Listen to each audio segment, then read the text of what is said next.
नमस्ते।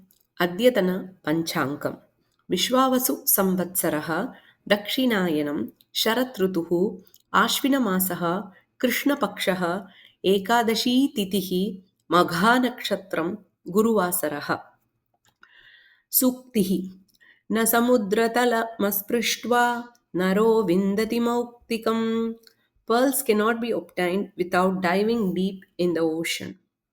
अद्यतन कथा गजेन्द्रमोक्षः भागवतकथा।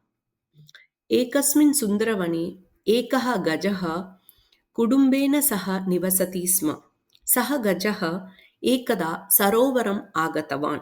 गजः जले आनन्देन क्रीडितवान्। तत्र एकः मकरः आगच्छत्। मकरः गजस्य पादं गृहीतवान्। गजः बलवान् अपि मकरं निवारयितुं समर्थः न अभवत्। बहुकालं तयोः युद्धम् अभवत्। एकाकी गजेन्द्रः मकरपीडितः दुःखितः पूर्वजन्मवासनया भगवन्तं नारायणम् आहूतवान् प्रार्थितवान् च।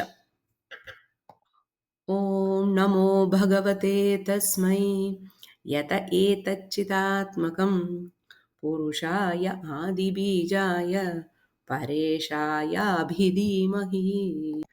गजेन्द्रस्य स्तोत्रं श्रुत्वा गरुडारूढः विष्णुः प्रत्यक्षः अभवत्। कमलनयनं कमलचरणं कमलवदनं कमलारमणं कमलनाभं कमलमालिनं कमलासनजनकं नारायणं विलोक्य गजेन्द्रः कमलमर्पितवान्।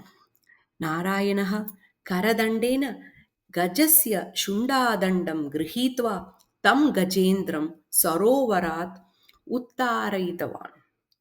सुदर्शनचक्रेण मकरमपि मारितवान्। हूहुर्नाम गन्धर्वः देवलशापेन मकरः अभूत्। गजेन्द्रः अपि कुम्भजमुनिशापात् कुम्भी अभूत्। मकरः गन्धर्वरूपं धृत्वा स्वलोकम् अगच्छत्। गजेन्द्रः विष्णुप्रसादात् मुक्तिं प्राप्नोत्। यः गजेन्द्रमोक्षं प्रतिदिनं प्रातःकाले स्मरति सः अन्तिमकाले भगवत्कृपया ज्ञानं लब्ध्वा मोक्षं प्राप्नुयात्। कथा अवगता वा? प्रश्नाः। गजेन्द्रस्य सरोवरे किं दुःखम् अभवत्? गजेन्द्रस्य सरोवरे किं दुःखम् अभवत्? गजेन्द्रस्य स्तोत्रं श्रुत्वा प्रत्यक्षः आगतः नारायणस्य वर्णनं लिख। गजेन्द्रस्य स्तोत्रं श्रुत्वा प्रत्यक्षः आगतः नारायणस्य वर्णनं लिख। नारायणः किम् अकरोत्? नारायणः किम् अकरोत्? गजेन्द्रमोक्षस्य प्रातस्मरणेन किं फलम्?